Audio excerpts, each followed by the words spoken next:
confio em propriedade vossa. Amém. Paz e bem a todos. Vamos aos recados da noite. Uma ótima palestra.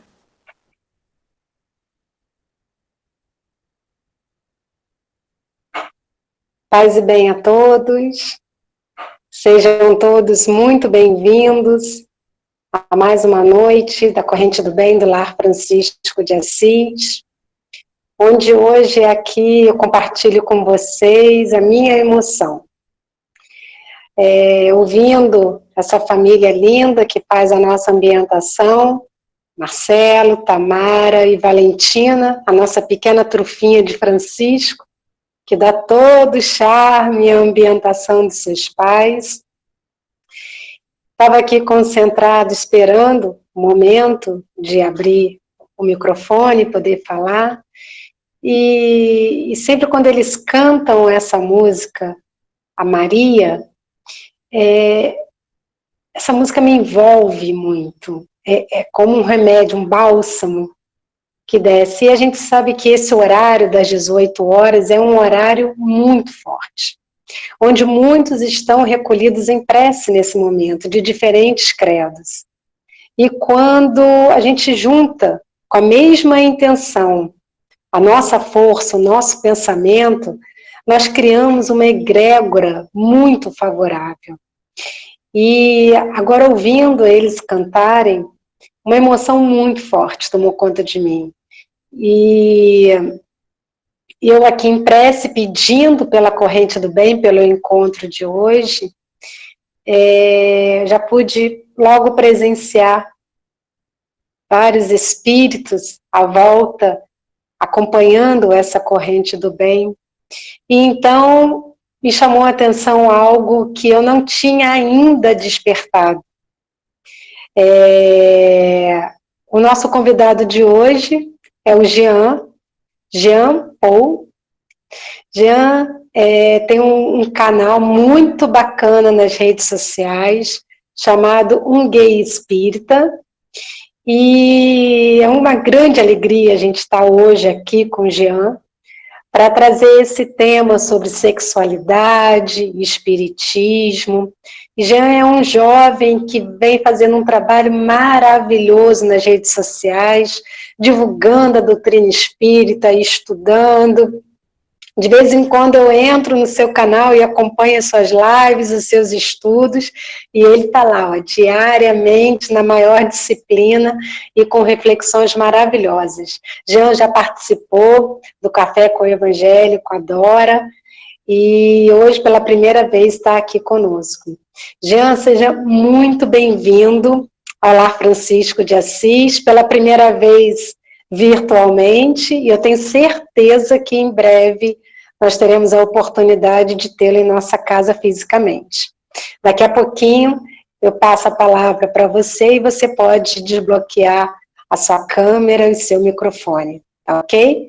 E um fato que me chamou muita atenção quando estávamos cantando aqui a música Maria, quando se mostrou para mim essa espiritualidade que acompanha a nossa casa, é que eles me mostraram que tem um espírito que tem muita afinidade com o Lar Francisco de Assis e que vem orientando esse grupo da formação do Lar Francisco de Assis desde o seu início. E esse espírito é um espírito de um francês que se chama Jean Paul. E é o nome do nosso convidado de hoje. Eu não tinha me atentado para isso. E eu estou muito feliz pela vibração desse espírito aqui hoje conosco. Eu tenho certeza que esse papo, que o assunto de hoje vai descortinar um véu da ignorância que ainda nos cega, vai tirar muita dúvida e vai abrir muitos caminhos aqui hoje. Então, gratidão, Jean, por ter aceito o nosso convite. E para quem está chegando hoje a primeira vez na Corrente do Bem, o nosso encontro virtual acontece todas as quartas, sextas e domingo, às 18 horas aqui no nosso canal. Nós estamos transmitindo para o YouTube e para o Facebook. E a proposta da Corrente do Bem é nos unirmos em oração. Aonde? Aqui tem convidados bacanas que vêm com temas interessantes, mas a proposta não é só ouvirmos uma simples palestra. A proposta é, nessa hora, recebermos a visita da espiritualidade. É abrirmos as portas espirituais do nosso lar para que essa espiritualidade entre em nossa casa. E nesse período de recolhimento social, possa transmutar toda a ambiência da nossa casa, toda essa psicosfera, que muitas das vezes, pela nossa invigilância, acaba ficando densa, né? A gente não consegue se manter vigilante 24 horas, muito menos confinados. Então, a importância de termos esse período, esse momento, de filtrarmos essa energia. Então, essa é a proposta da Corrente do Bem, onde aqui podemos colocar as nossas intenções, onde oramos por aqueles nomes que são enviados para o Lar Francisco de Assis, onde colocamos mentalmente as nossas intenções. Né? Quem que você quer que receba essa vibração? É nessa hora que você traz à tua mente a imagem dessa pessoa e você cria uma ideoplastia, onde você joga no universo essa imagem da pessoa e essa rede de espíritos que acompanham a Corrente do Bem identificam a sua intenção e vai até a pessoa levando a sua vibração. Então essa é a proposta da Corrente do Bem. E assim nós oramos por aqueles que estão nos hospitais, se recuperando na pandemia, por aqueles que partiram em meio a essa pandemia, e por aqueles que precisam desse apoio. E pedimos sempre para, no final, colocarem um copo com água, uma garrafinha, que a gente pede a espiritualidade para poder vir e fazer a sua magnetização. Então, vamos nos preparar para a nossa prece, e eu quero agradecer, no domingo nós tivemos aqui a presença do Marcelo Turra, e nós pedimos ajuda de cesta básica para os assistidos do Lar Francisco de Assis. Cesta básica, material de higiene pessoal, material... foi na quarta, estou me corrigindo aqui, hoje é sexta, tá vendo, gente? Se perde, não é? Como diz Turra, todo dia é domingo. Então, na quarta-feira, nós tivemos Turra aqui, e no nosso bate-papo, eu fiz o pedido para recebermos... Tá, desculpa, entrou aqui um som. Pedimos a ajuda de cesta básica, de material de higiene pessoal e material de limpeza. E pó de café também. E algumas pessoas entraram em contato com a casa e começaram a mandar, mas ainda precisamos mais. Então, se você puder nos ajudar, eu vou pedir à equipe da divulgação para colocar aí o WhatsApp da casa, e vocês mandam uma mensagem e um voluntário vai poder ir até onde está a doação, pegar, para a gente poder fazer a nossa entrega, tá ok? Então, quem se sentir tocado, fica à vontade para poder nos ajudar. Então, vamos agora à nossa prece.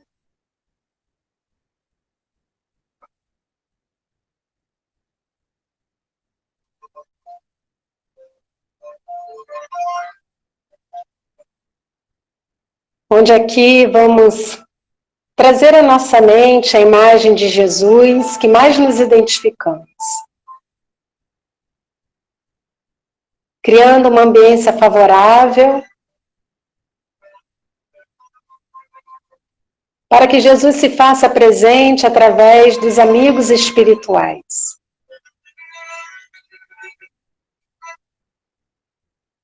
Ave Maria, cheia de graça, o Senhor é convosco. Bendita sois vós entre todas as mulheres. Bendito o fruto do teu ventre, gerou Jesus. Santa Maria, Mãe de Jesus, rogai a Deus por nós, espíritos ainda tão equivocados, agora e na hora do nosso desenlace. Mestre Jesus, aqui nos reunimos mais uma noite para a corrente do bem. Gratos somos pelo convite e por aqui estarmos. Que essa noite seja um grande encontro contigo. A tirar o véu da ignorância dos nossos olhos, a podermos olhar, a podermos sentir todos os irmãos com os teus olhos e com o teu coração. Que as vibrações dessa corrente do bem alcance aqueles no qual nesse momento trazemos em nossa mente. Que as vibrações dessa corrente do bem alcance os hospitais, onde há irmãos em recuperação, vitimizados do Covid. E também pedimos por aqueles que estão em seus lares se recuperando e por aqueles que já partiram.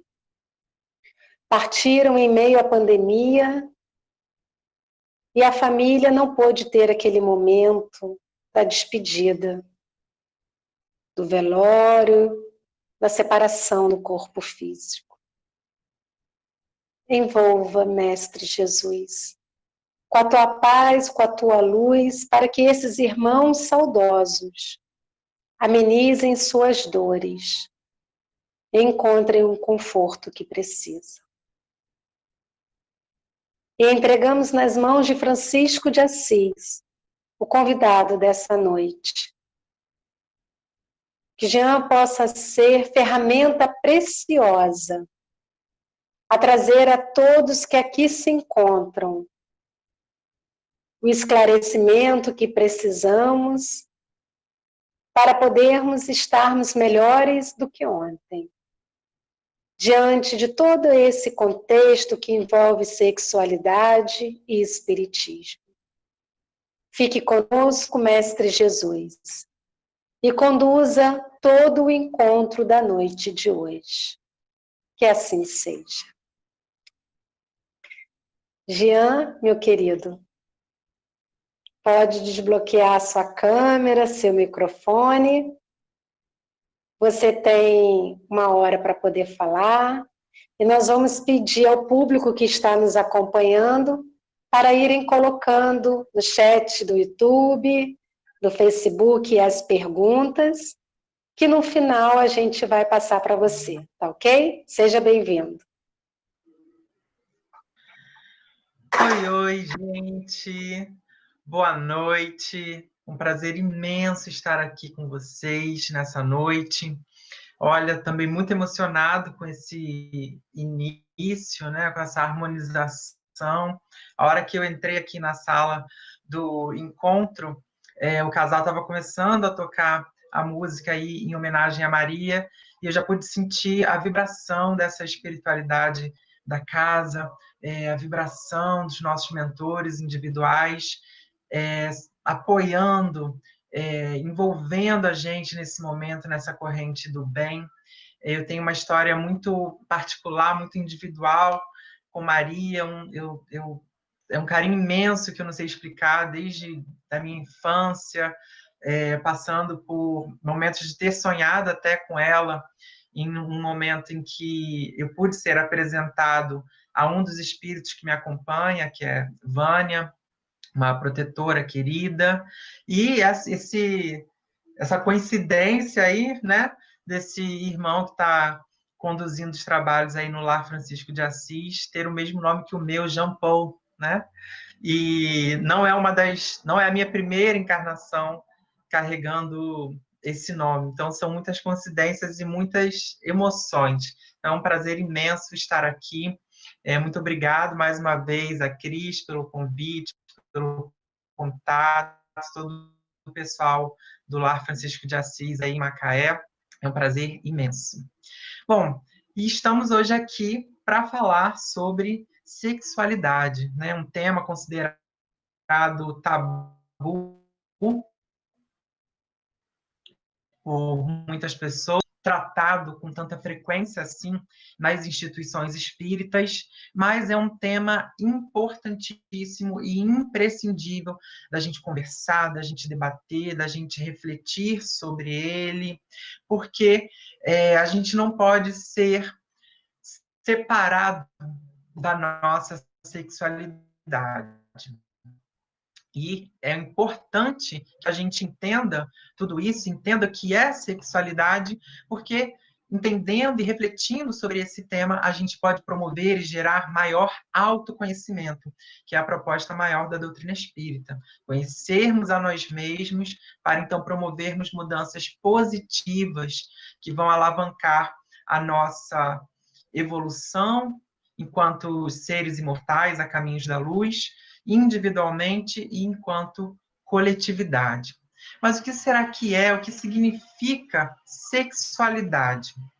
Bom, a gente vai lá na ciência. O que a ciência atualmente está produzindo sobre esse tema? Em 2017, eu fiz um curso de promoção e direitos LGBT pela Fundação, pela Escola Virtual do Governo, aliás. E lá tem uma definição desse tema, sexualidade, que é muito interessante, que casa muito com aquilo que o Espiritismo nos diz sobre sexualidade. E eles dizem o seguinte: a sexualidade tem a ver com o corpo e como construímos este corpo nas relações e na cultura em que estamos inseridos, no tempo histórico em que vivemos. Então, nós temos aí termos, palavras muito importantes para o nosso entendimento. Vamos destrinchar cada um deles. Primeiro, a definição diz que sexualidade tem a ver com o corpo. Ora, nós somos seres imortais, espirituais, vivendo experiências na matéria. E para vivermos essas experiências, precisamos vestir um corpo físico, material, denso. E esse corpo, ele é marcado morfologicamente por duas grandes polaridades. O sexo que é dito masculino e o sexo que é dito feminino. Então, nós temos aí duas polaridades biológicas, o masculino e o feminino. Hoje, muitas pessoas já estão questionando esse termo, masculino e feminino, mas a gente pode dizer que existe uma marcação biológica, que é compulsória, aquela que nos é atribuída ao nascimento. Pênis e vagina. Essas duas polaridades marcam, então, o nosso corpo físico, características biológicas que a gente traz para viver essas experiências aqui na matéria. Mas lá na definição, ele também diz como construímos este corpo.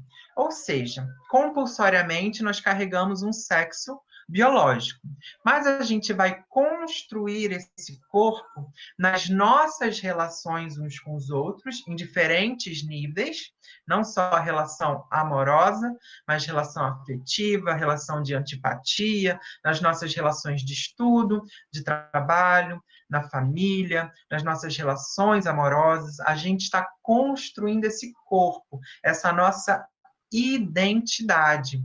E ela também vai estar de acordo com a cultura na qual nós estamos inseridos.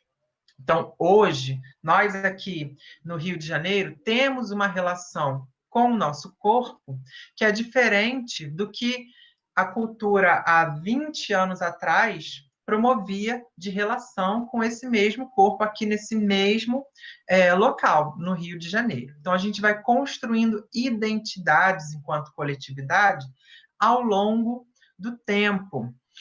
Então, a gente tem aí o entendimento de que essa construção ela vai variar nas nossas relações e também no tempo e no espaço. Quando a gente fala de construção, a gente fala também de identidade, ou seja, eu nasci com um sexo biológico que me é compulsório e me foi dito que eu carrego um pênis ou uma vagina. Mas conforme eu vou construindo a minha identidade, eu consigo me identificar ou não com este sexo biológico que me foi atribuído. Então, aí a gente já sai do sexo biológico compulsório, passando para a ideia de identidade de gênero. Ora, se eu nasci com pênis e eu me identifico, eu construo o meu corpo, eu construo a minha identidade, me identificando com tudo o que é atribuído a esse sexo biológico, então eu posso dizer que eu sou cisgênero, ou seja, a minha identidade de gênero, que é uma marcação psíquica, psicológica, com a qual eu me construí, se eu me identifico com tudo que é atribuído, os papéis que são atribuídos às pessoas que são nascidas com pênis, então eu posso dizer que eu sou cisgênero. Mas se eu não me identifico com essas atribuições, eu posso dizer que eu sou um transgênero, ou seja, eu posso me identificar com uma polaridade oposta àquela com a qual me foi atribuída no meu nascimento. Então, dentro desse conceito de identidade de gênero, nós temos os cisgêneros, aqueles que se identificam com seu sexo biológico compulsório atribuído ao nascimento. Eu tenho os transgêneros, aqueles que não se identificam com esse sexo biológico compulsório atribuído ao nascimento, mas eu posso ter também as pessoas não binárias, ou seja, aquelas que não se identificam nem com o que é atribuído ao seu sexo biológico, nem o que é atribuído à polaridade do sexo biológico oposto. Nós temos também as pessoas que são queer, que não se identificam com nenhuma atribuição de gênero, com nenhuma identidade de gênero, e aí constroem a sua própria identidade de gênero. Então, existe uma gama, uma variedade imensa de identidades e que são muito particulares a cada indivíduo, justamente porque é como esse indivíduo se percebe com relação ao seu sexo biológico compulsório, mas principalmente como ele se construiu ao longo do tempo e como está se construindo, porque essa construção ela não é definitiva, ela não tem um período de fim. Ao longo de toda a nossa existência, nós vamos construindo essa relação com o nosso corpo. E aí, a identidade de gênero, então, vai ser construída a partir dessas relações na qual estamos inseridos, nas relações da nossa cultura e no tempo histórico em que estamos vivendo. Então, a sexualidade, ela envolve o sexo biológico, como já vimos, ela envolve a identidade de gênero, mas ela envolve também a orientação afetivo-sexual. O que isso significa? A orientação afetivo-sexual, ela vai orientar, como o próprio nome diz, o nosso objeto de desejo afetivo e também sexual.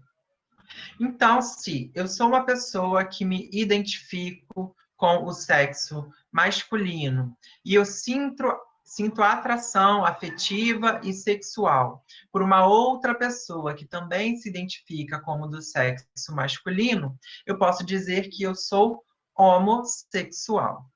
Agora, se eu sou uma pessoa do sexo masculino e eu sinto atração por uma pessoa que se identifica na sua identidade de gênero como uma pessoa do sexo feminino, uma pessoa de identidade, aliás, feminina, então eu posso dizer que eu sou heterossexual. Se eu sinto atração pelas duas polaridades de identidade de gênero, tanto masculina quanto feminina, eu posso dizer que eu sou bissexual. Existem também pessoas que não sentem atração sexual, impulso sexual, ou sentem pouquíssimo impulso sexual, desejo sexual por uma outra pessoa. E aí podemos dizer que essa pessoa é assexual. Existem pessoas também que se dizem pansexuais, ou seja, elas, independente de identidade de gênero, elas sentem atração por pessoas. E aí essas pessoas podem ser transexuais, podem ser cisgêneros, podem ser bissexuais, homossexuais, heterossexuais, enfim, elas não têm especificação de qual gênero ou de qual orientação sexual elas se sentem atraídas. São as pansexuais. E, é claro, existem também outros termos, outras expressões de sexualidade dentro do que a gente chama de orientação afetivo-sexual. Bom, falamos de sexo biológico, falamos de identidade de gênero, falamos de orientação afetivo-sexual. Então, a gente passa a perceber que sexualidade ela é muito maior do que somente orientação sexual, do que somente homo, hétero e bissexual. É um termo que está ligado a muito mais, é um termo guarda-chuva como a gente fala, né?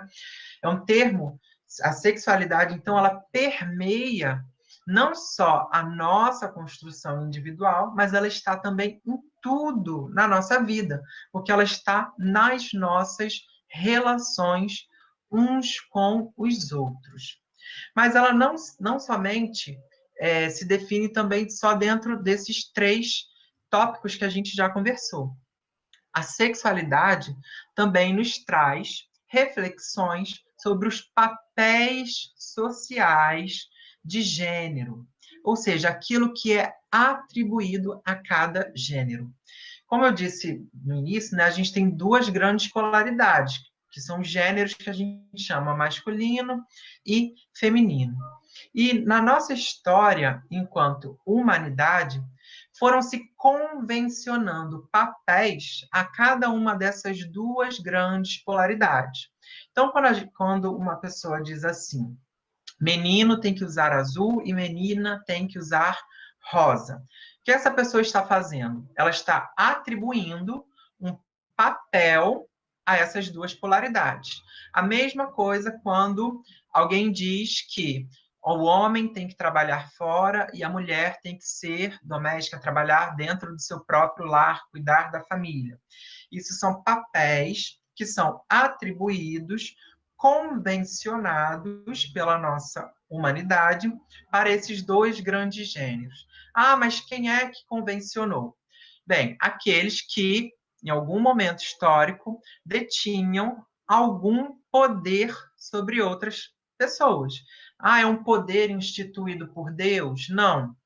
É um poder, uma posição de privilégio que, através da força, através do convencimento ou através do medo, se estabeleceu para que, então, um grupo fosse dito privilegiado e superior a outro. É o que a gente identifica, então, nos casos, no nosso contexto histórico de patriarcado, onde aqueles que eram tidos como machos ou homens, eles, por conta da força, conseguiam incutir medo sobre o outro grupo, que é a fêmea ou a mulher, e aí, por incutirem esse medo, incutirem essa suposta superioridade, era o grupo que determinava o que era certo e o que era errado, né?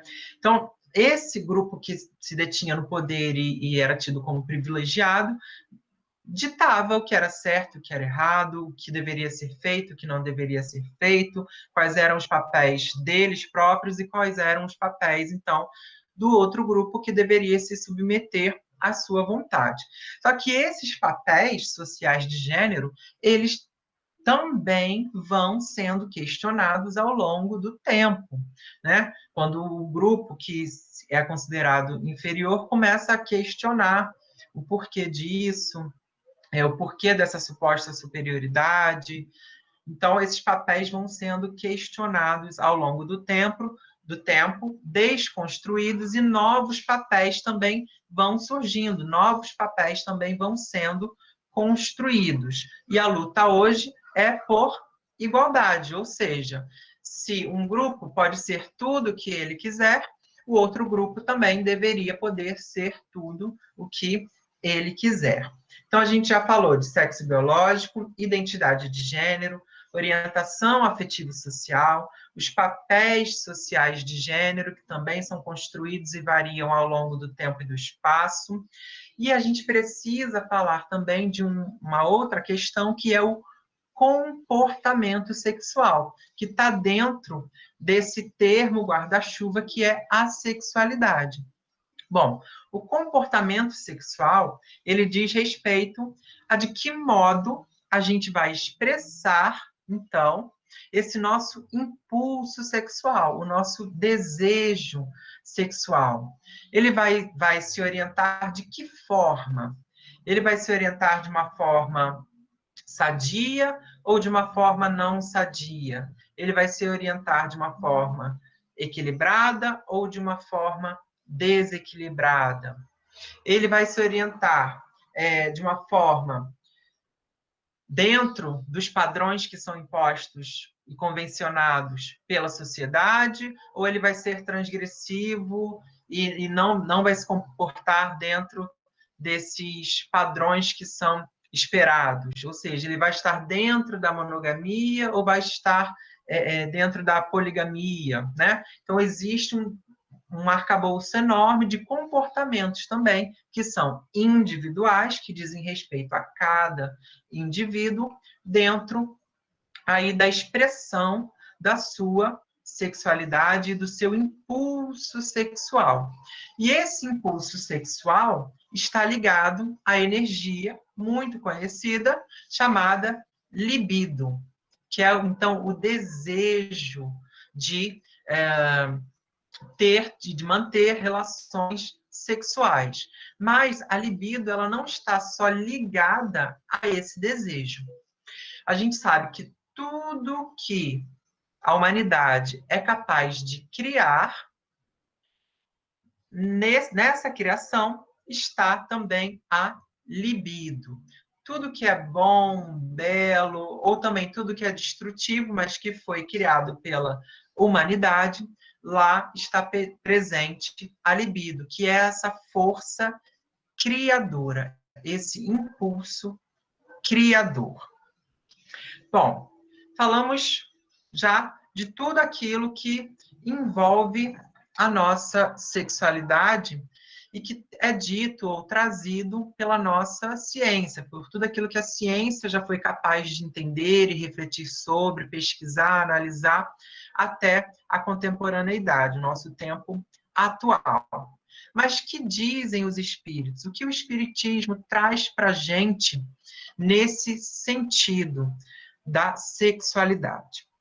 Bom, lá no Livro dos Espíritos tem aquela famosa pergunta que é muito conhecida e que está sempre, né, nas discussões, nos debates sobre o tema de sexo ou de sexualidade de um modo geral, que é a questão 200 do Livro dos Espíritos, em que Kardec vai perguntar: têm sexos os espíritos?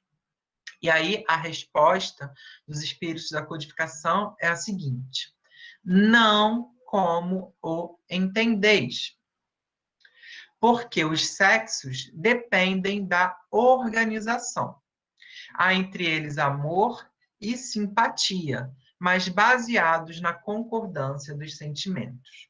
Ora, a gente está muito acostumado a ouvir essa pergunta e os palestrantes, os expositores, dizerem simplesmente que não, que os espíritos não têm sexo. Mas é muito importante a gente ter a resposta completa, porque os espíritos dizem não como o entendeis. Ou seja, algum tipo de sexo os espíritos devem ter, certo? E aí a gente pode entender isso melhor quando Kardec faz a sua anotação logo abaixo, faz um comentário logo abaixo à sua pergunta, em que ele diz o seguinte: os espíritos encarnam como homens ou como mulheres porque não têm sexo. Visto que lhes cumpre progredir em tudo, cada sexo, como cada posição social, lhes proporciona provações e deveres especiais e, com isso, ensejo de ganharem experiência. Aquele que só como homem encarnasse, só saberia o que sabem os homens. Esse comentário de Kardec é importantíssimo. Por quê? Primeiro de tudo, ele compara os sexos com as posições sociais. Ou seja, se as posições sociais só existem na matéria, os sexos, quando comparados às posições sociais, a gente pode entender que eles também só existem na matéria. E aí ele está falando de sexo biológico, de marcação morfológica no nosso corpo. E, ao mesmo tempo, ele diz que, como a humanidade precisa progredir em tudo, ela precisa passar, nós, enquanto espíritos, precisamos passar por tudo aquilo que os homens passam e por tudo aquilo que as mulheres passam. Mas essas funções e esses deveres, a que ele se refere no seu comentário, elas também vão variar no tempo e no espaço. Então, vão nos trazer experiências necessárias para a nossa evolução, para que a gente aprenda, aos poucos, a equilibrar essas duas polaridades, certo? Esse é o grande objetivo, que a gente passe a integrar de forma equilibrada essas duas grandes polaridades. E é isso o que Emmanuel vai trazer para a gente lá no capítulo 21 do livro Vida e Sexo, psicografado pelo Chico Xavier. Ele diz o seguinte: o homem e a mulher serão, desse modo, de maneira respectiva, acentuadamente masculino ou acentuadamente feminina, sem especificação psicológica absoluta. Ou seja, eu, enquanto espírito, não sou 100% macho, nem sou 100% fêmea. Ou seja, eu não trago dentro de mim somente as experiências enquanto homem ou somente as experiências enquanto mulher. Eu trago esses dois mundos que se complementam. Não por conta da marcação morfológica, mas por conta das experiências que eu tive ao longo das minhas encarnações, enquanto vivenciando nessas duas grandes polaridades, que foi a escolha, foi convencionado, através dos papéis sociais de gênero, a partir dos comportamentos que cada polaridade deveria ter ao longo do tempo. E André Luiz, lá no livro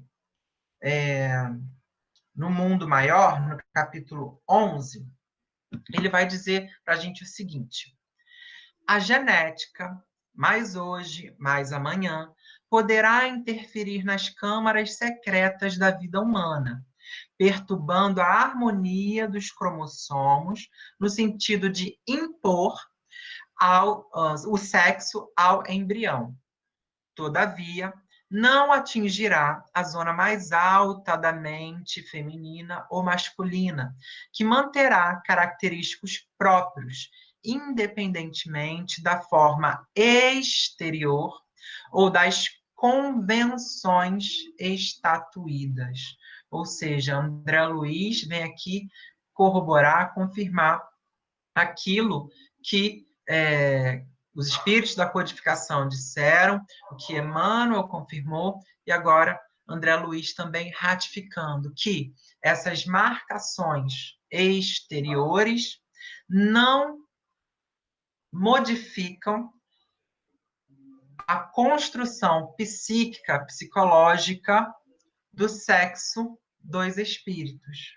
Então, a gente pode entender, voltando lá na questão 200 do Livro dos Espíritos, que existe uma marcação de sexo, sim, nos espíritos. Porém, essa marcação ela é psicológica, enquanto ainda estamos a caminho. Porque o objetivo, como eu trouxe anteriormente, é a gente equilibrar esses dois lados. Mas e aí, obviamente, a gente tem uma tendência maior, uma pendência, um carinho especial, vamos dizer assim, por uma dessas duas grandes polaridades. Então, geralmente, a gente vai se mostrar enquanto espíritos, a gente vai moldar o nosso perispírito conforme nos apraz. Então, eu posso me mostrar, se eu sou acentuadamente feminino, eu posso me mostrar com o meu perispírito com uma configuração feminina, ou se eu sou acentuadamente masculino, eu posso me mostrar com uma configuração mais masculina, né, do meu perispírito. Mas como isso é trazido para a nossa realidade enquanto matéria, né? A gente vai perceber que nesses estudos, tanto de Emmanuel quanto de André Luiz, que o que vai determinar a minha identificação com um ou outro sexo, ou a minha identificação ou não com o meu corpo físico, é, obviamente, essa construção que eu vim fazendo ao longo de milênios, enquanto espíritos me reencarnando, tomando diferentes corpos. E aí eu posso vivenciar a minha experiência. Vamos supor, vamos dar um exemplo aqui para facilitar, que eu sou um espírito acentuadamente feminino, certo? E aí eu nasci por imposição morfológica, seria necessário nascer num corpo marcadamente, morfologicamente masculino. Eu posso, mesmo sendo um espírito trazendo uma acentuação feminina, viver em conformidade com o meu corpo ou não, certo? Então, se eu vivo dentro da conformidade com esse corpo físico marcadamente masculino, mesmo tendo a minha psique acentuadamente feminina, eu me considero, eu me identifico como cisgênero. Agora, se eu não me reconheço neste corpo, se este corpo me incomoda, se este corpo me causa danos psicológicos, e aí eu nego esse corpo, eu posso dizer que eu sou transgênero, eu posso me identificar como transgênero. Percebam que eu sempre digo me identificar. Por quê?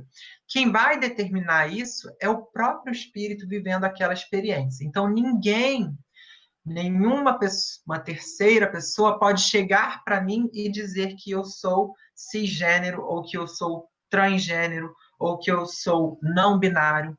Eu próprio é que vou me identificar desta forma. Então, por exemplo, algumas pessoas são cisgêneras, elas se consideram cisgêneras, elas se identificam com aquele corpo que nasceram, porém, elas gostam de ser tratadas pelo pronome oposto ao gênero a que estão adequadas. Então, por exemplo, eu posso me identificar como cisgênero, homem, cisgênero masculino, mas eu posso pedir para que as pessoas se reportem a mim como ela, se reportem a mim no feminino. E isso faz parte da minha identidade de gênero. Isso faz parte de como eu estou me construindo nesta encarnação. Agora, outra coisa interessante que André Luiz vai trazer para a gente aqui nesse capítulo do Mundo Maior é justamente esse último conjunto de palavras em que ele diz assim, ó, não atingirá, ou seja, a imposição biológica, cromossômica, genética, ela não atingirá a zona mais alta da mente, que manterá característicos próprios, independentemente da forma exterior, ou seja, o corpo, ele é só o corpo.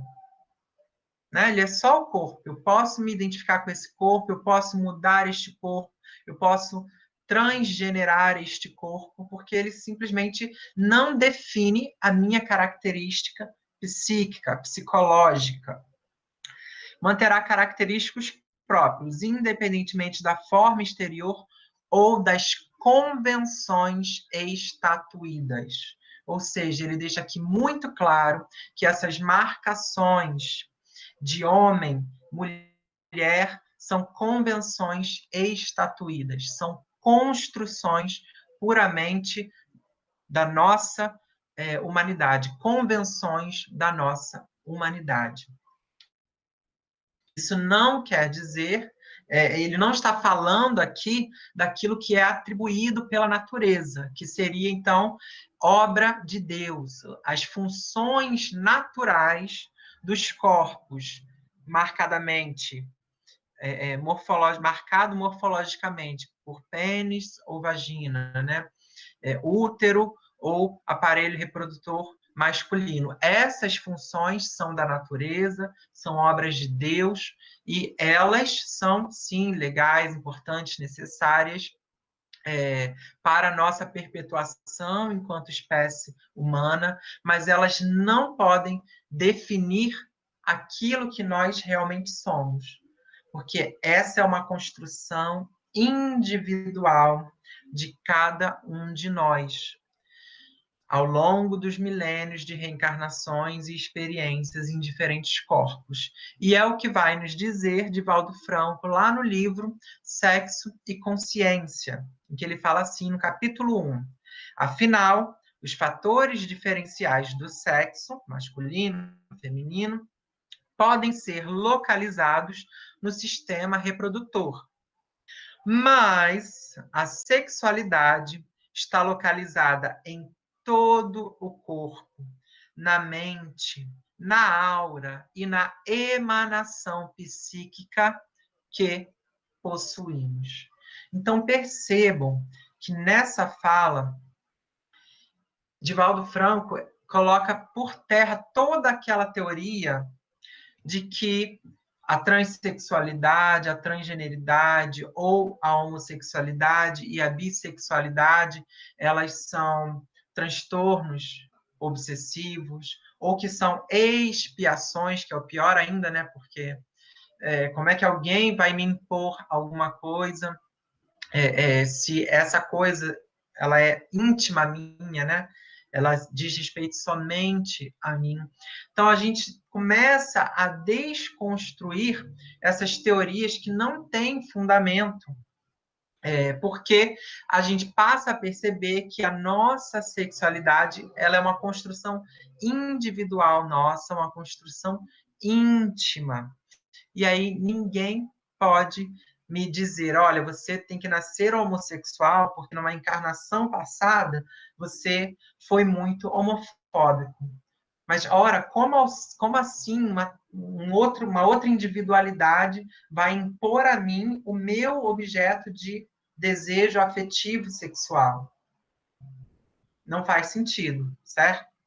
Essa é uma construção íntima minha, que diz respeito à minha afetividade, com quem eu quero manter relações românticas, com quem eu quero manter relações de afeto, de carinho, de amor, enquanto eu estou buscando a minha evolução espiritual, né? A mesma coisa para pessoas transgêneras, né? Ah, você precisa nascer transgênero porque você foi transfóbico numa outra vida. Não. No momento em que eu estava me preparando para uma reencarnação, eu achei necessário eu me vestir de um corpo, mas chegando aqui, este corpo, eu não me reconheço nele, eu não me sinto à vontade para expressar quem eu sou nele, isso me causa transtornos interiores de não identificação, de não construção de identidade. Então, o que é melhor? Eu me reconhecer, eu reconstruir este corpo, no sentido de marcação externa, né? de colocar caracteres que me vão fazer identificar com a polaridade que é mais comum para mim, ou eu devo carregar esse sofrimento dentro de mim, Algumas pessoas vão defender, alguns espíritas vão defender que as pessoas transgêneras não podem fazer redesignação de gênero, não podem fazer marcações, mudanças no seu corpo, porque isso traria prejuízos ao seu perispírito, ou porque você nasceu com pênis, é porque você precisa desse pênis para alguma coisa, quando, na verdade, são convenções estatuídas e são elementos exteriores que não vão ditar a minha melhor ou pior situação enquanto vivendo aqui as minhas provas, as minhas expiações, as minhas experiências, buscando um caminho melhor. E eu viver dentro dessa minha disforia, eu viver dentro dessa minha não identificação, pode me causar muito mais prejuízos do que eu simplesmente adornar o meu corpo, me mostrar, me posicionar no mundo da forma que mais me apraz, da forma que me deixa mais confortável para eu viver essas experiências. Então, a gente precisa parar para pensar se aquilo tudo que a gente está dizendo enquanto movimento espírita ou enquanto espíritas não é simplesmente o preconceito que ainda está enraizado em nós, porque nós estamos ainda pensando dentro daquela convenção estatuída, como diz André Luiz, que é trazida até hoje ao longo da nossa história. Então, este é um momento de desconstrução, de pararmos, refletirmos sobre o assunto, sobre esse tema, entendendo que a nossa sexualidade ela é individual. É o modo como nós nos expressamos no mundo, como nós nos relacionamos, como nós nos construímos na busca por esse equilíbrio do ânimos e da ânima, como traz muito bem Jung nos seus estudos, Carl Jung nos seus estudos, né, o pai da psicologia analítica.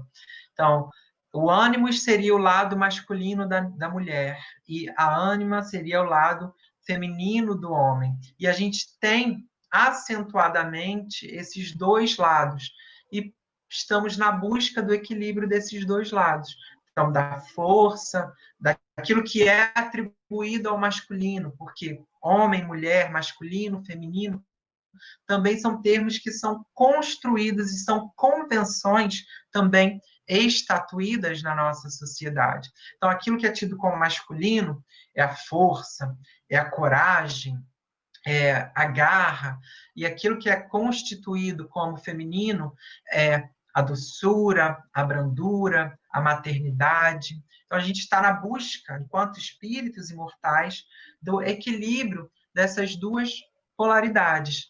Mas essas duas polaridades nada tem a ver com a marcação biológica no nosso corpo, porque quem vai definir o que carregamos de mais de um lado ou de outro é o nosso psiquismo, enquanto espíritos, enquanto seres trazendo essa carga, essa bagagem acumulada através das nossas encarnações. Bom, gente, outra coisa importantíssima que a gente precisa desconstruir para construir algo novo é com relação ao ato sexual, certo? A nossa humanidade, ela ainda traz muita condenação, ela ainda traz muita culpa na vivência dessa sexualidade que se expressa ou que se extrapola no ato sexual.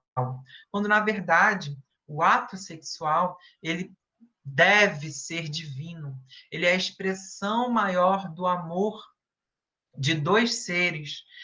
E lá no livro Missionários da Luz, André Luiz traz um capítulo dedicado ao sexo através de um ensinamento de Alexandre, que estava acompanhando ele ali nas suas experiências, e ele vai dizer que esse momento do ato sexual é o momento da união dessas duas almas, desses dois seres, e que poderia trazer criações não só de pessoas, né, de corpo físico, de outros seres se reencarnando, mas criações em todo o universo, quando ele é praticado com amor, com serenidade, com tranquilidade. E o objetivo de todos nós, e aí a gente cai mais uma vez num outro preconceito que é muito comum dentro do movimento espírita, que é o de dizer que as pessoas homossexuais elas têm que sublimar a sua libido, elas têm que sublimar o seu impulso sexual, quando na verdade essas e aí alguns entendem que essa sublimação do impulso sexual é se abster da prática sexual. Bom, o que a gente pode dizer sobre isso? A libido, como eu já disse, ela é presente em todos nós, porque ela é essa energia criadora. E a sublimação dela não é a abstinência da prática sexual, mas é justamente voltar este impulso, essa força criadora para as obras boas, para as obras do bem, do belo, do justo, do bom. Isso é sublimar a libido. E esse é um dever de todos os espíritos. Lá no livro Além do Rosa e do Azul, do Gibson Bastos, que é um psicólogo, frequentador do trabalhador do Centro Espírita Leon Denis, aqui no Rio de Janeiro, lá nesse livro, ele vai trazer para a gente um pouco dessa história da libido. Ela é uma energia que ela faz parte da nossa experiência enquanto espíritos desde o momento da nossa criação. Ele diz assim, ó, esta energia garante a polarização sexual no vegetal. A gente sabe que o vegetal tem essa polarização, né? O instinto sexual no animal e marcação morfológica macho e fêmea. No hominal, soma-se a noção de moral e sofre influências da matéria, ou seja, sensações. Nos seres mais espiritualizados, não sofre esta influência. Ou seja, desde lá do princípio inteligente em que vínhamos vivendo experiências no reino vegetal, no reino hominal, até chegarmos no reino animal, até chegarmos no reino hominal, a presença desta energia está em nós e continuará em nós até atingirmos o nível máximo, vamos dizer assim, que conhecemos, que é o reino angelical, né? Quando nos tornarmos espíritos de escola, ainda teremos esta energia dentro de nós. Porém, esta energia estará voltada para essa criação do bom, do belo, do justo, do que é amor. Estará dedicada às boas obras. E essa sublimação, enquanto estamos a caminho desse reino angelical, espiritual, ou do homo spiritualis, essa sublimação não se dá exclusivamente pela abstinência sexual, como diz Divaldo Franco também lá no livro Sexo e Consciência. A gente se impor uma postura castradora, celibatária, ela não é nem um pouco saudável se nós não estivermos realmente neste ponto de exercer este celibato. Porque este celibato forçado, ele pode nos trazer quadros mentais deploráveis e doentios. E aí a gente vai adotar uma postura, um comportamento sexual cheia de conflitos. E aí é quando a gente vê esses casos tristes, né, doentios, de maníacos sexuais ou de pedófilos, zoófilos, enfim, dessas posturas que são doentias e não estão dentro do comportamento saudável e equilibrado do ato sexual e da nossa sexualidade. Então, a gente precisa começar a repensar todas essas questões que envolvem a nossa sexualidade para que, a partir disso, dessa reflexão, a gente possa entender quem somos, quem estamos nos construindo, em quem nós estamos nos construindo.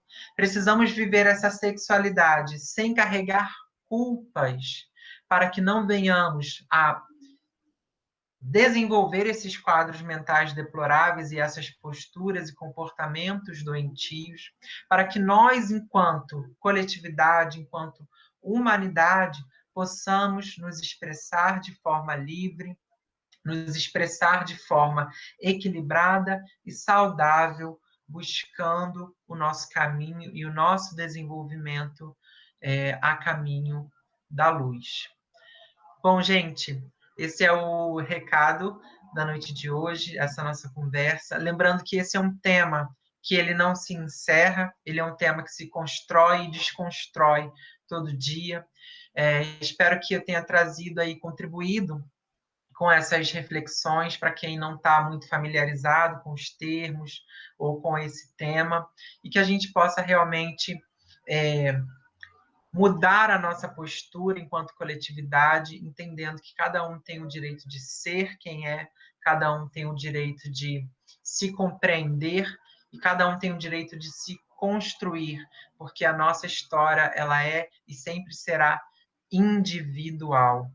Somente assim, somente entendendo dessa forma, é que nós vamos realmente galgar um passo a mais na evolução do nosso mundo, porque passaremos a viver dentro daquela lei de justiça, amor e caridade, vivenciando o verdadeiro entendimento de fazer aos outros somente aquilo que gostaríamos que nos fosse feito. Gratidão, hoje e sempre, gratidão por terem me ouvido, e deixar aberto agora aí para a Cris fazer as perguntas, né? Trazer as perguntas. Se teve alguma pergunta aí no comentário, mandem para a gente poder falar e comentar e construir juntos. Gratidão mais uma vez. Oi, Diana. Olha, eu estou aqui falando com o pessoal nos bastidores assim, gente, eu vou ter que assistir essa fala várias vezes para poder compreender, para poder assimilar isso tudo, porque é muita informação. E aí a gente vê como que a ignorância nos cega, não é? E o mais bacana, a sua fala toda baseada na doutrina, né?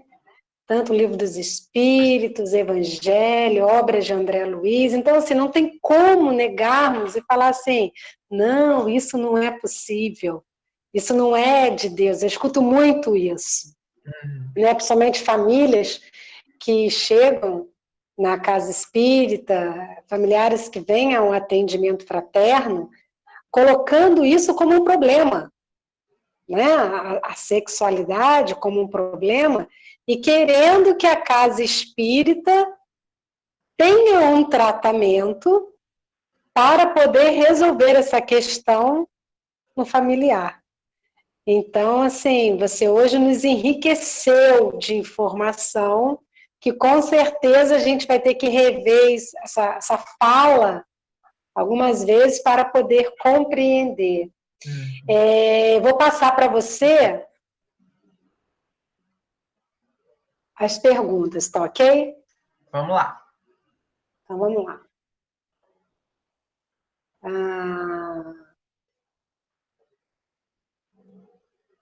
No caso dos transgêneros, por exemplo, nasceu num corpo feminino, mas não se identifica com esse gênero, e sim o masculino.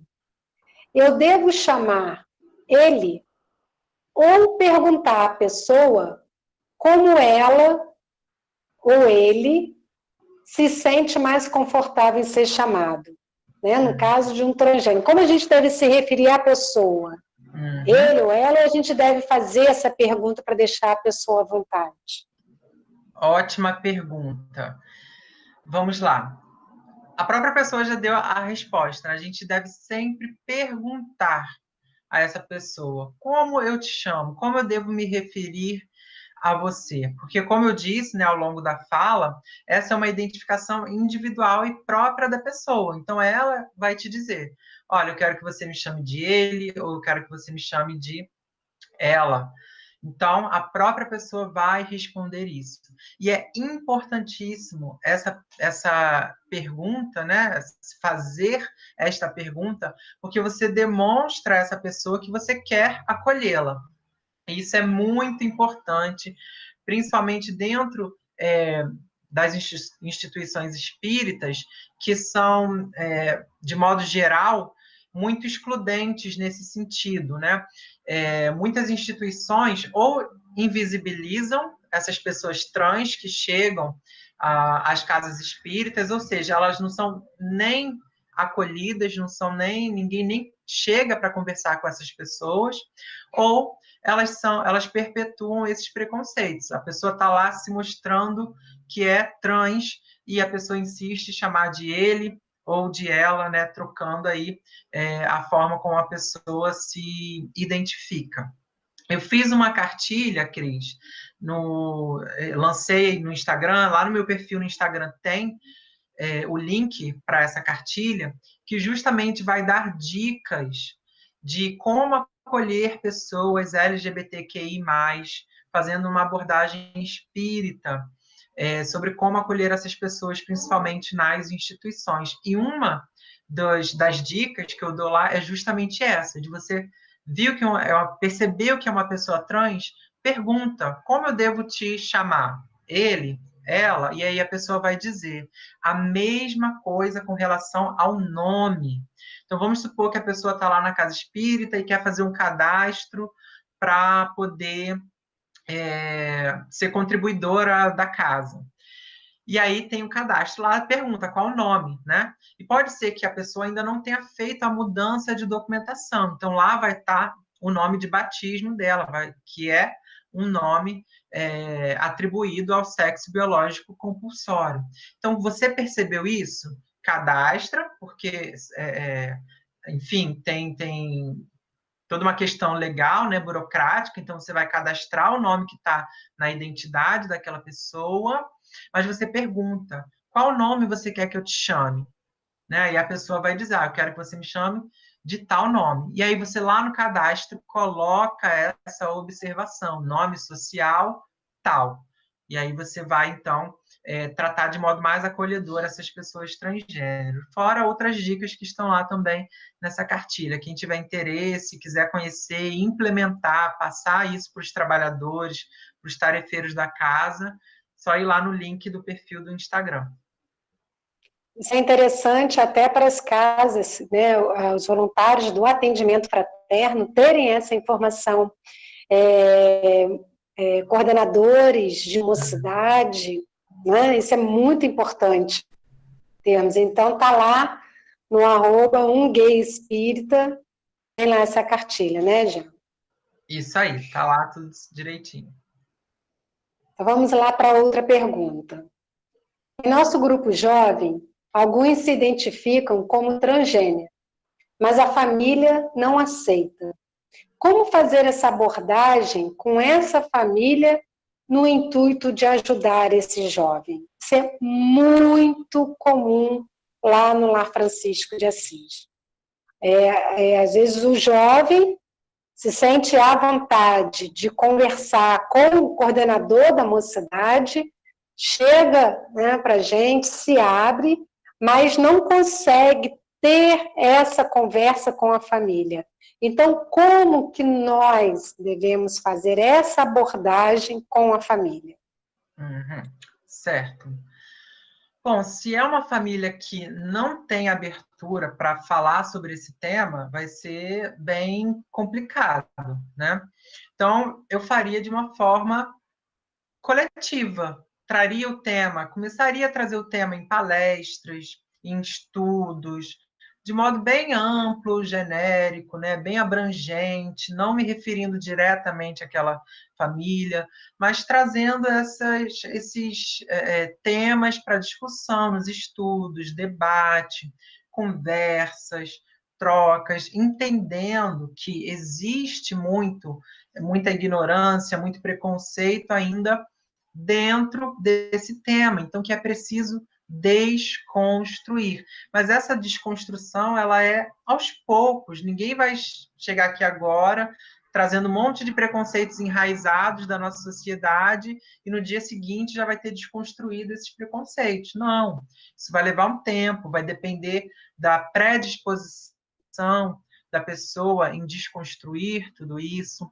Então, eu faria dessa forma assim, coletiva, ampla, para que a pessoa fosse, a família, né, fosse se familiarizando aos poucos com essa temática. E aí, mais para frente, se necessário, conversaria de forma mais particular com a família, e com o jovem, mas no sentido de ser um atendimento fraterno, sabe? De dizer como esse jovem se sente ali naquela família. Então, faria uma assembleia, né, desses familiares para que pudessem conversar, mas sendo um lugar assim seguro deles colocarem suas angústias, seus sentimentos, como estão se sentindo, para que pudessem conversar, então, e aí tentar chegar num ponto de equilíbrio. E lembrando que esse jovem, né,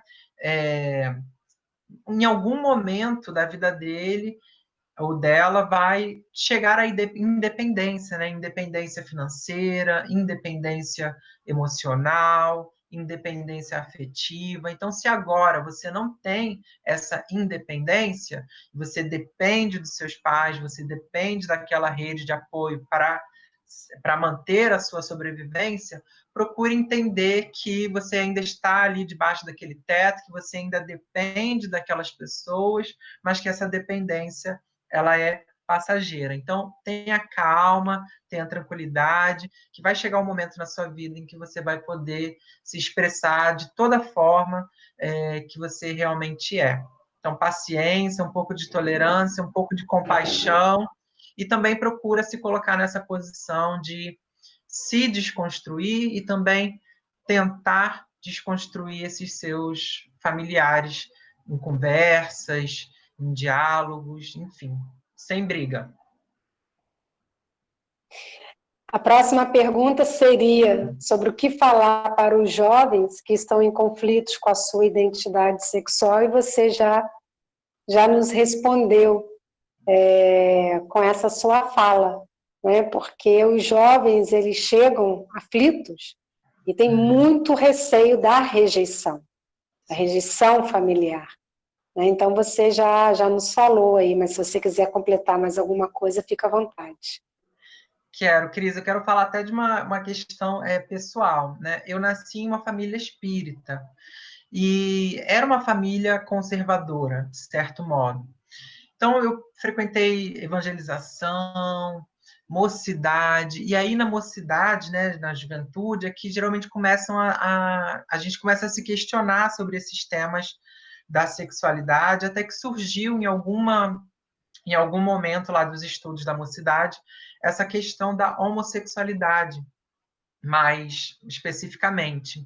E aí eu ouvi da coordenadora da mocidade, do estudo, que a homossexualidade era um desvio de caráter e que as pessoas homossexuais tinham que se privar justamente do ato sexual, porque não precisavam sublimar essa libido, como eu falei aí ao longo desse estudo, né? Então ela trazia essa ideia e aquilo me afetou muito, porque eu já estava começando a me identificar enquanto homossexual, me entender enquanto homossexual, e eu carreguei essa fala e um pouco dessa culpa ao longo de muitos anos na minha vivência, me afastei um pouco da doutrina espírita, me afastei dos trabalhos do movimento espírita em si, mas nunca do espiritismo. E eu levei muitos anos para realmente desconstruir. Eu sei o quanto é difícil para as pessoas LGBTQIA+, se desconstruírem e deixarem de lado essa culpa que nos é incutida na nossa experiência, ao longo da nossa vivência, ao longo da nossa identificação, porque a gente ainda vive num mundo muito cis, heteronormativo, e aí a gente carrega muito essa cruz, sabe? A gente carrega essa culpa. E a gente quer negar o nosso corpo, a gente quer negar a nossa orientação sexual, a gente quer negar a nossa identidade de gênero. Então é preciso que a gente se desconstrua também. E o jovem que está se percebendo LGBTQIA+, eu digo para esse jovem, procure estudar, procure entender esse termo, né? Esse tema, sexualidade. Procure uma rede de apoio, procure outras pessoas que se identificam da mesma forma que você se identifica. E aí, aos poucos, você vai se desconstruindo esses atavismos, essas crenças limitantes que te foram incutidas, e você, com certeza, vai encontrar o seu lugar, o seu posicionamento no mundo, e vai reconciliar consigo mesmo, trazer esse bem-querer, esse bem-fazer novamente a esse templo seu, que é você mesmo, que foi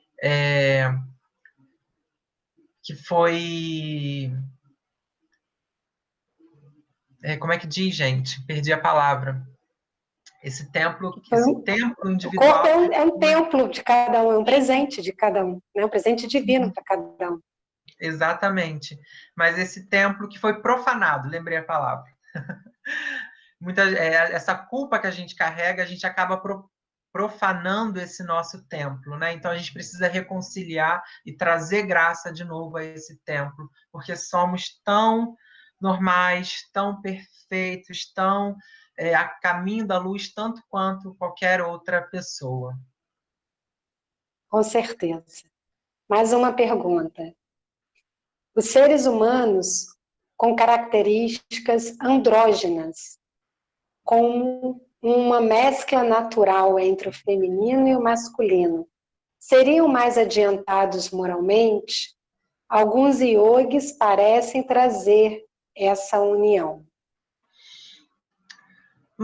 Não diria que são mais adiantados moralmente, porque, né, a gente não pode colocar todo mundo na mesma caixinha. A pessoa pode se identificar como andrógeno, mas ela pode carregar dentro dela muitas outras questões morais que precisam ser desenvolvidas.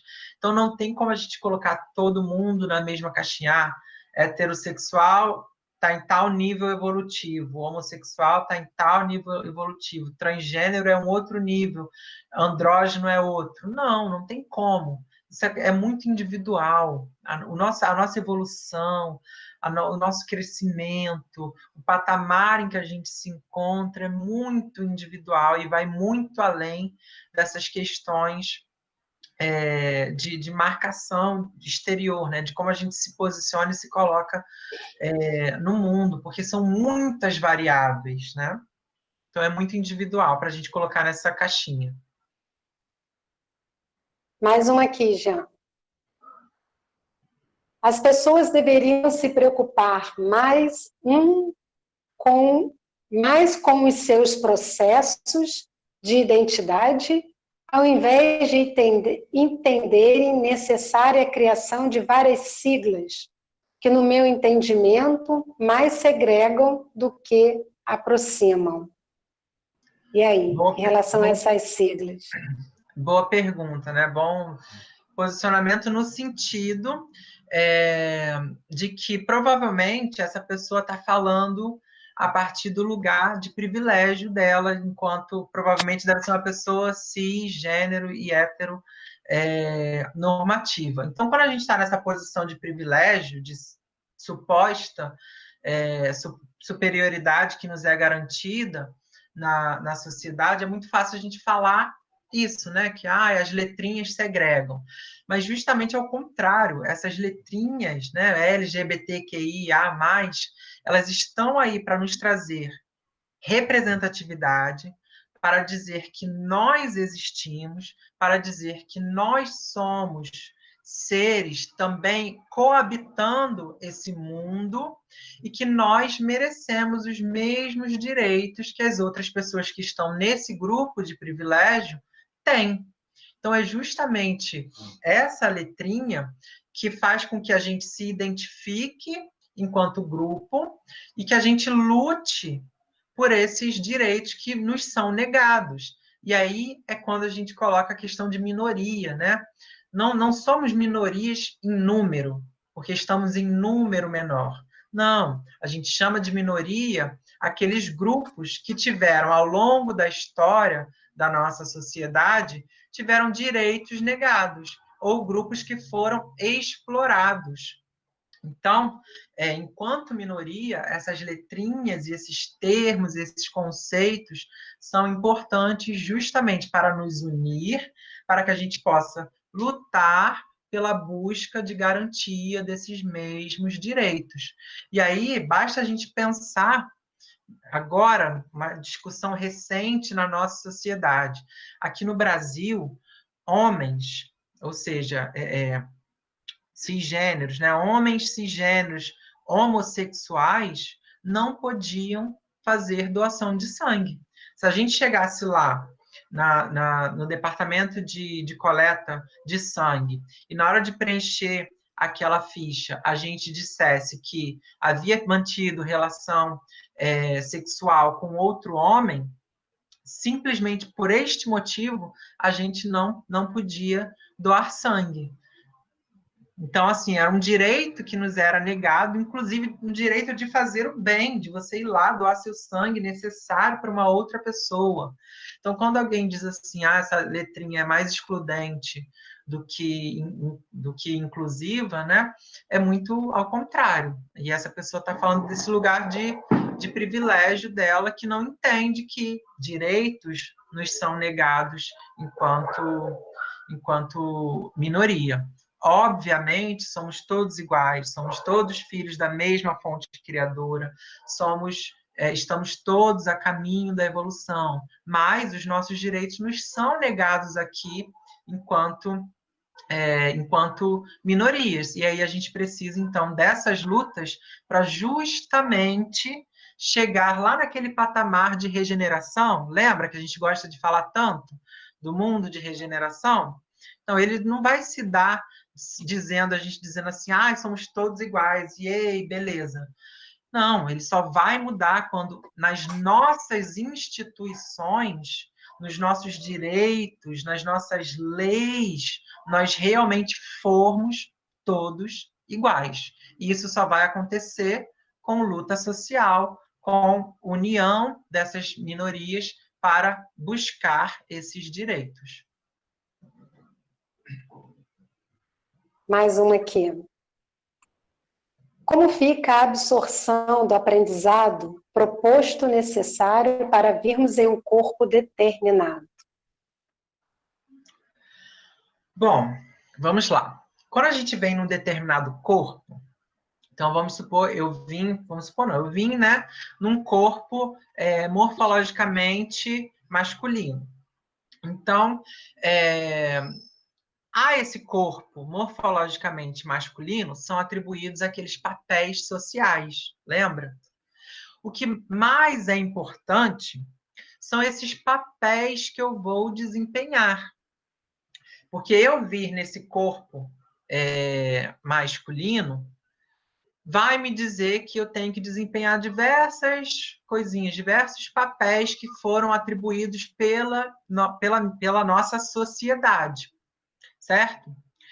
Mas eu simplesmente vestir este corpo marcadamente masculino não quer dizer que eu vá ou não desempenhar estes papéis, sabe? E é aí que a gente tem que pensar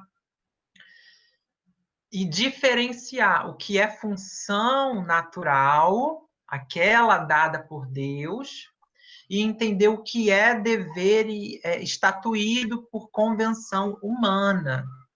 Então, eu posso ter nascido num sexo marcadamente feminino e desempenhar os papéis que são atribuídos ao sexo masculino, e vice-versa.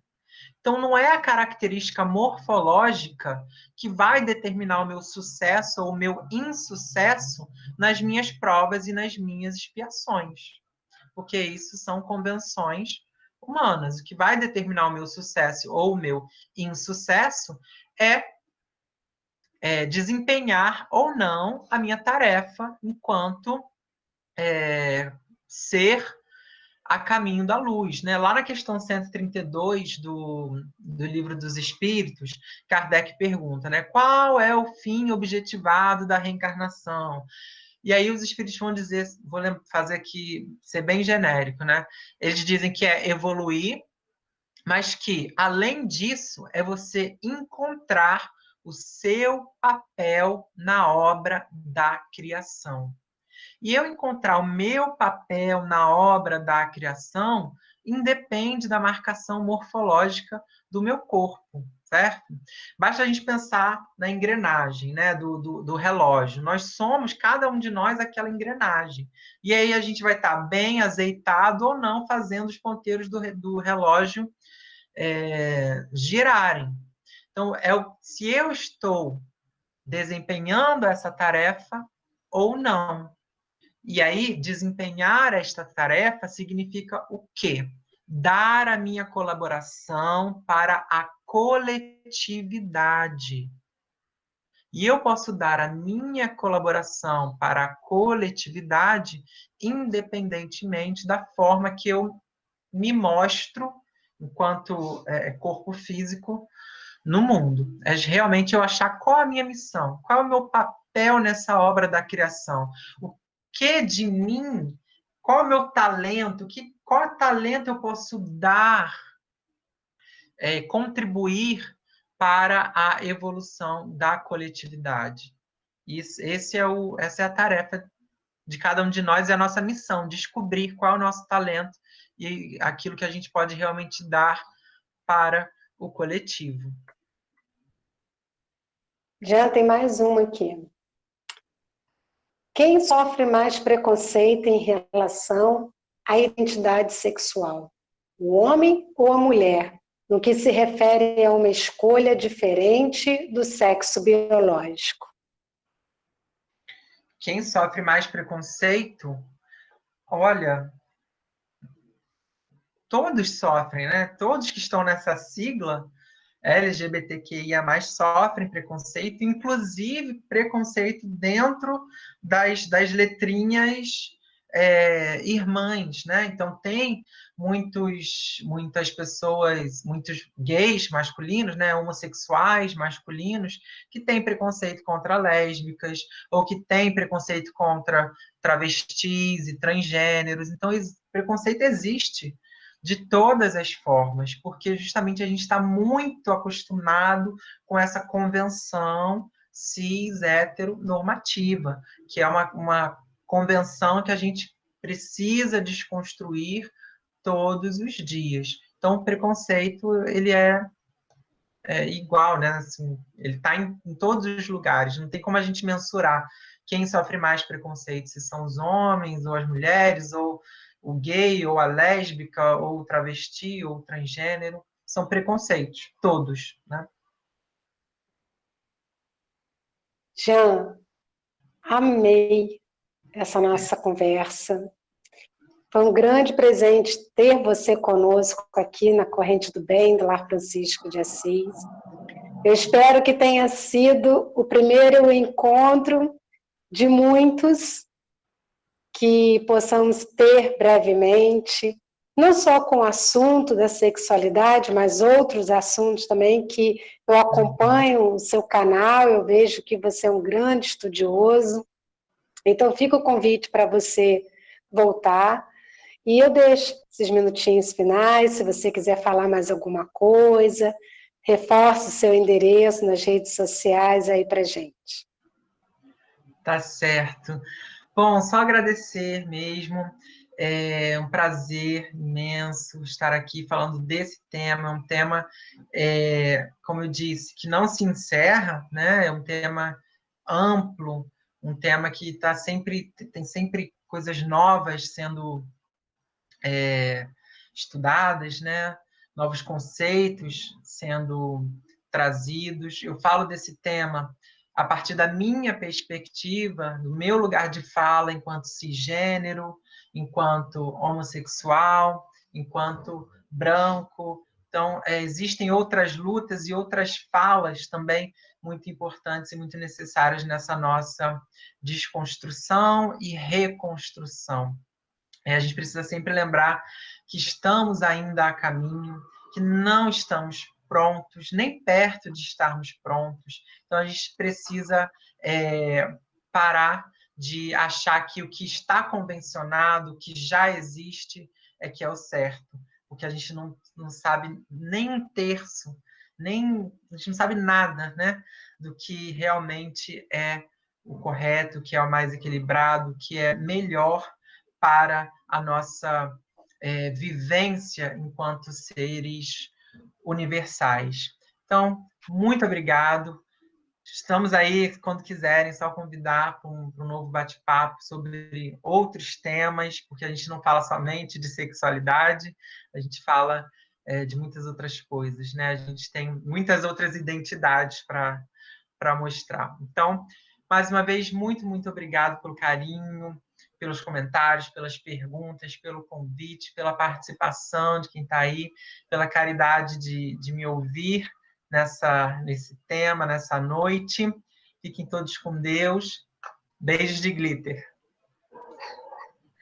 Obrigada, meu querido.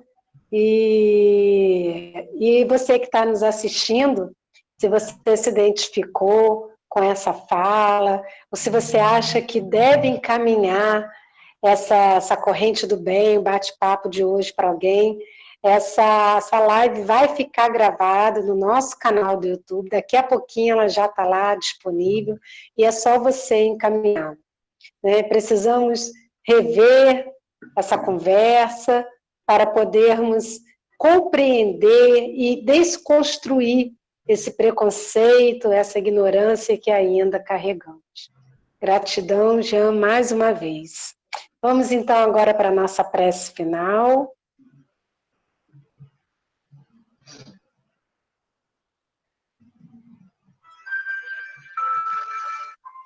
E vamos agradecer a espiritualidade. Por termos, pelo presente que recebemos na noite de hoje. Agradecer à espiritualidade por toda a bênção que recebemos. Pela família que temos. E nesse momento, se aqui algum dia julgamos, se algum dia aqui tivemos o preconceito em relação a alguém, ao gênero, à sexualidade,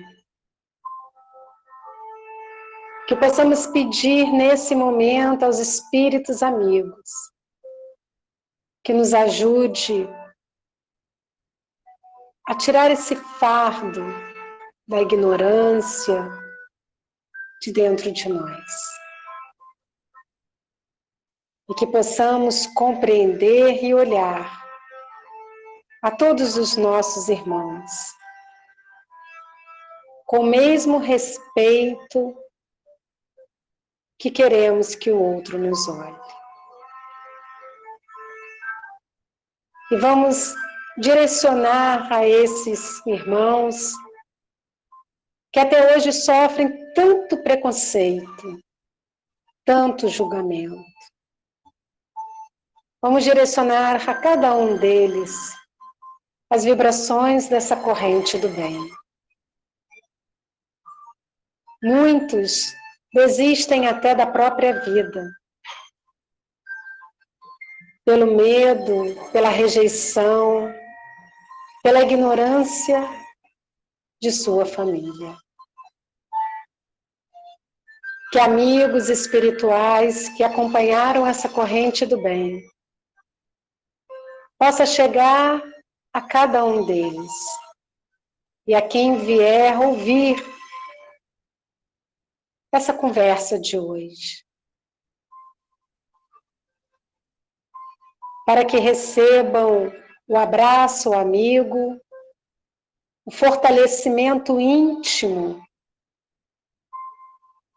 para continuarem seguindo firmes nessa caminhada, no progresso moral e espiritual. Rogamos a Jesus que as vibrações dessa corrente do bem também envolvam aqueles no qual trazemos as nossas intenções pessoais, que estão enfermos, hospitalizados ou debilitados em seus lares, fragilizados emocionalmente e psiquicamente, preocupados com a situação financeira, ou que nesse momento perderam seus empregos. Que companheiros espirituais possam chegar até eles, trazendo o fortalecimento íntimo que precisam, nesse momento desafiador que estejam enfrentando. E que nessas águas que aqui reservamos, remédios espirituais sejam colocados para fortalecer não só o nosso corpo físico, como o nosso corpo espiritual e emocional. Que o nosso lar receba o bálsamo e o perfume da visita de Jesus, que hoje se fez presente junto a essa espiritualidade amiga que nos acompanhou. E que possamos encerrar o encontro de hoje bem melhores do que aqui chegamos. Que assim seja, graças a Deus, graças a Jesus.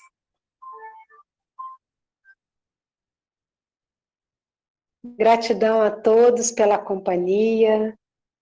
Não esqueçam de deixar aí o like na nossa página do Facebook, do YouTube, no nosso canal. Compartilhem essa corrente do bem e a gente aguarda vocês no domingo, no nosso próximo encontro. Paz e bem a todos e até breve.